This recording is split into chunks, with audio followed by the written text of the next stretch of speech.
So where would you be if you couldn't hit home runs? Thought we weren't hitting homers anymore. Apparently you are. Well, I don't know, but it was good to hit a few tonight. And those extra runs were, you know, it's one of those games that early on you leave some runners and then you hope it's not a game that comes back to bite you, because it seemed like they kind of, you know, get ahead of us there and we'd had a lot of chances, and then all of a sudden, you know, you don't know if you're going to keep getting those chances, but it was good to be able to put some runs on the board. What's the deal with Brett Anderson? No, he was good. We were a little worried about he seemed like he had a little stiffness in his back, and he just felt like it was just a little glitch. He was fine. He came back in. We made sure that he understood the importance of not doing anything more, and he assured us that he was good. Was that something that you just saw from the dugout, or had it been a problem early in the No, AJ. AJ's usually the guy that's the messenger, and I couldn't see any difference. But AJ came in and said, check on him. And we checked on him, and that's what he basically told us. That's why we kept an eye on him. When he threw the ball up and into Freddie, that's when we had to make sure that he was okay. Are you, Donnie, because of his injury history, are you more careful? I know you're careful with everybody, but is it in the back of your head a little bit? It really hasn't been, because he's been nothing but a picture of health for us. All spring's been good. He doesn't miss bullpens. There's nothing that he hasn't been able to do. So even though he's had a history, that'd be the only reason to watch him. But at this point, we've lost 2 starters for the year, and if we couldn't let him do more than try to do too much there. But he assured us again that he was fine. When did AJ first tell you that? Maybe he's back. I don't know what inning in there. Maybe the 4th or 5th. It was right around there. When you came out of the game, it was strictly because of the situation in the game. It had nothing to do with this ball. Right. It was a pinch hit. We were down a run, and we had to hit. You were forced to use Kenley there in the 9th when you probably didn't want to. What was your threshold for Hatcher? At what point were you like, okay, this is going to... Save situation. As soon as it got to be a save situation, Kinley was in the game. Is it a problem, Donnie, to be so reliant on the long ball to score? Well, it hasn't been. I don't think that's the kind of club that will necessarily end up being. But again, I don't mind it. Obviously you get quick runs, but I really think I don't know if that's necessarily still going to be the club we're going to be all year long, but maybe it is. You kept telling us that it was just this last slump here was just ups and downs of the season. Did you really believe it was inevitable to break out like this? Yeah, no question. You don't just – you got guys with track records and guys that can hit, guys that are giving you professional effort every night. They're having good at-bats. Even San Francisco, we had good at-bats there. I thought the middle game was not great, but other than that, the at-bats were good, and the attitude was good. So I know that that's going to turn. And I was absolutely 100% honest when you say this happens 2 or 3 times a year, and it does.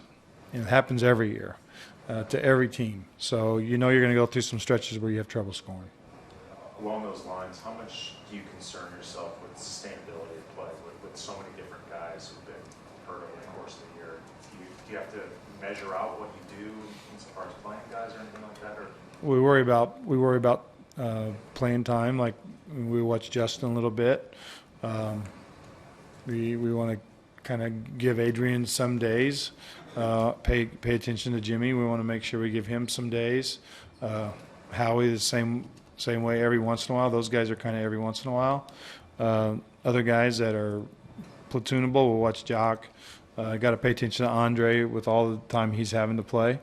So we kind of pay attention to everyone, knowing that you got a long season, that they're going to try to get their days, especially this time of year when you don't get any off days, when it starts to get to be 18, 19 and off day, 18, 19 and off day during the summer.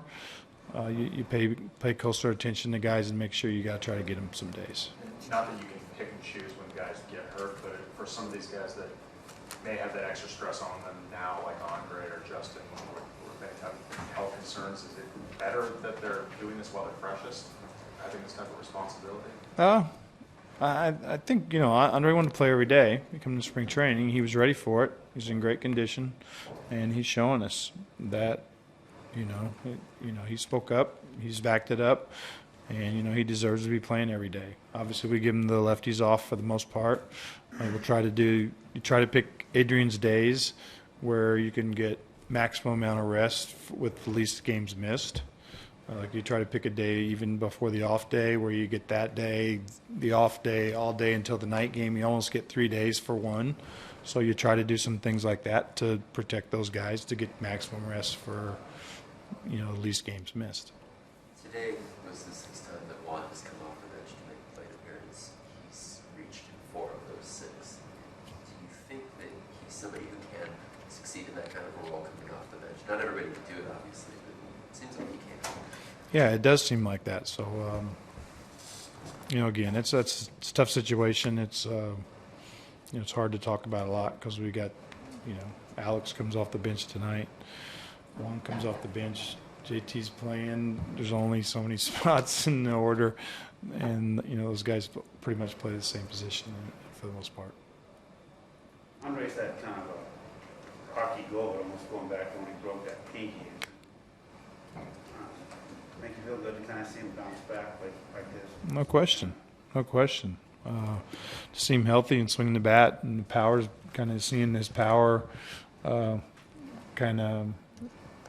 show back up.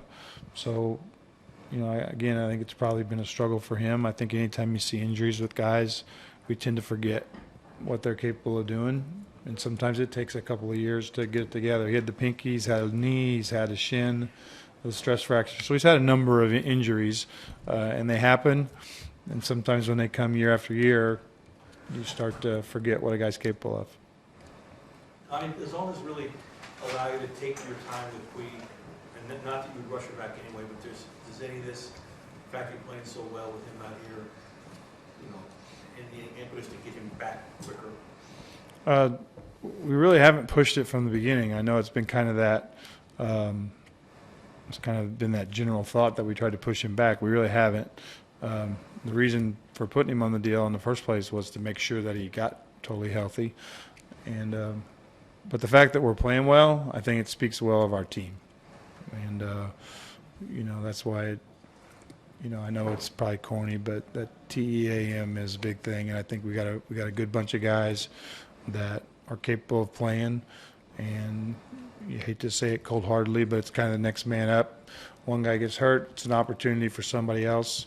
And if they tear the door down, it's kind of what happened with Yasiel.